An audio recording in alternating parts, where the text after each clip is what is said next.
നമ്മളൊരു യാത്രയിലായിരുന്നു. ഒരു 5 ദിവസം ബ്രിസ്ബെയിനിൽ നിന്ന് ഒരു 1300 1400 കിലോമീറ്റർ അകലെയുള്ള ടൗൺസ്വില്ലയിലേക്ക് പോയി. അവിടെ ഒരു ഫ്രണ്ടിനെ കാണാനാണ് പോയത്. അവരുടെ കൂടെ കുറച്ച് ടൈം സ്പെൻഡ് ചെയ്യാൻ. സൈറ്റ് സീയിങ് ഒന്നും നമ്മുടെ പ്ലാനിലേ ഇല്ല. ജസ്റ്റ് അവരുടെ കൂടെ ഇരിക്കണം, അവരുടെ കൂടെ ടൈം സ്പെൻഡ് ചെയ്യണം. അപ്പോൾ ആ ഫ്രണ്ട്ഷിപ്പിൻ്റെ കഥയാണ് ഞാൻ ഇന്ന് പറയാൻ പോകുന്നത്. ജയെ ഞാൻ പരിചയപ്പെടുന്നത് 2023 ഓർ 2024 ന്യൂ ഇയറിനാണ്.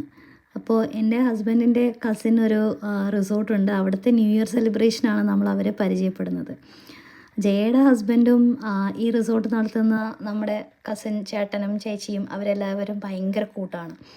പിന്നെ എൻ്റെ ഹസ്ബൻഡിൻ്റെ ബ്രദറിൻ്റെ കൂടെ ആയിരുന്നു ജയയുടെ ഹസ്ബൻഡ് പണ്ട് ക്രിക്കറ്റ് കളിക്കാൻ പോയിരുന്നത്. അങ്ങനെയും നല്ല അടുപ്പമുണ്ട്.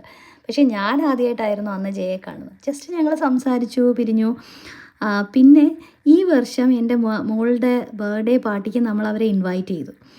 അങ്ങനെ അവർ ടൗൺസ്വില്ലിൽ നിന്ന് നമ്മുടെ കൂടെ ഇവിടെ ബ്രിസ്ബെയിനിൽ വന്നു, നമ്മുടെ കൂടെ സ്റ്റേ ചെയ്തു. ഭയങ്കര ക്ലോസ് ആയിട്ട് തോന്നി. നമുക്കൊരു ലൈഫ് ടൈം റിലേഷൻഷിപ്പ് ഉള്ളതുപോലെ ഫീൽ ചെയ്തു. ബർത്ത്ഡേ പാർട്ടിക്ക് വന്നിട്ട് കിങ്സ്ലി ചേട്ടൻ ഒരുപാട് ഹെൽപ്പ് ചെയ്തു നമ്മളെ. ഫുഡൊക്കെ എടുത്ത് വയ്ക്കാനും സെർവ് ചെയ്യാനും പിന്നെ പ്രോഗ്രാം കഴിഞ്ഞിട്ട് അതൊക്കെ ക്ലിയർ ചെയ്യാനും എല്ലാം തിരിച്ച് പാക്ക് ചെയ്യാനും. ജയയാണെങ്കിൽ ഓടി നടന്ന് അവിടുത്തെ ചെയറും ടേബിളും സാധനങ്ങളൊക്കെ പറക്കി ക്ലിയർ ചെയ്യുന്നു, ക്ലീൻ ചെയ്യുന്നു. കുഞ്ഞു മോളുണ്ടായിട്ട് പോലും അവരത്രയും എഫേർട്ട് എടുത്ത് നമുക്ക് വേണ്ടി എന്തൊക്കെയൊക്കെയോ ചെയ്യുന്നുണ്ടായിരുന്നു. ശരിക്കും അതിശയം തോന്നി. ജയെ ഞാനും 1-2 വയസ്സിൻ്റെ ഡിഫറൻസേ കാണുള്ളൂ. പക്ഷേ അവൾ എന്നെ ചേച്ചി എന്നാണ് വിളിക്കുന്നത്. ആ ചേച്ചി വിളിയിൽ ഒരുപാട് സ്നേഹവും കരുതലും നിറഞ്ഞു നിൽക്കുന്നത് പോലെ തോന്നും. അങ്ങനെ ജൂൺ മാസം അവസാനം അജുവിന് ഹോളിഡേ ടൈമിൽ നമ്മൾ ടൗൺസ്വില്ലയിൽ ചെല്ലാമെന്ന് അവരോട് പറഞ്ഞിരുന്നു. 5 days നമ്മൾ അവിടെ അവരുടെ കൂടെ സ്റ്റേ ചെയ്തു.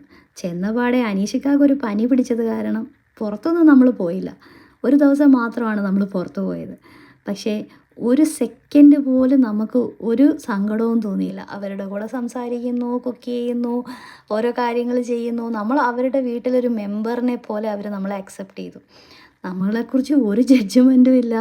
നമ്മൾ ഇത് കറക്റ്റ് ചെയ്യണം, അത് കറക്റ്റ് ചെയ്യണം, ഇങ്ങനെ ചെയ്യരുത്, അങ്ങനെ ചെയ്യരുത്, ഇതൊന്നുമില്ല. എന്ത് സമാധാനവും സന്തോഷവുമുള്ള 5 ദിവസമായിരുന്നു എന്ന് എനിക്ക് എങ്ങനെ വാക്കുകളിൽ പറയണമെന്നറിയില്ല. ചില സൗഹൃദങ്ങൾ രക്തബന്ധങ്ങൾക്കപ്പുറമാണ് എന്ന് തെളിയിക്കുന്നതാണ്. പോയിട്ട് വന്നിട്ട് ഇന്നലെയാണ് എന്തെങ്കിലും വീട്ടിൽ ആഹാരം ഉണ്ടാക്കുന്നത്. നമ്മളങ്ങനെ കൊഞ്ച് റോസ്റ്റ് ഉണ്ടാക്കി.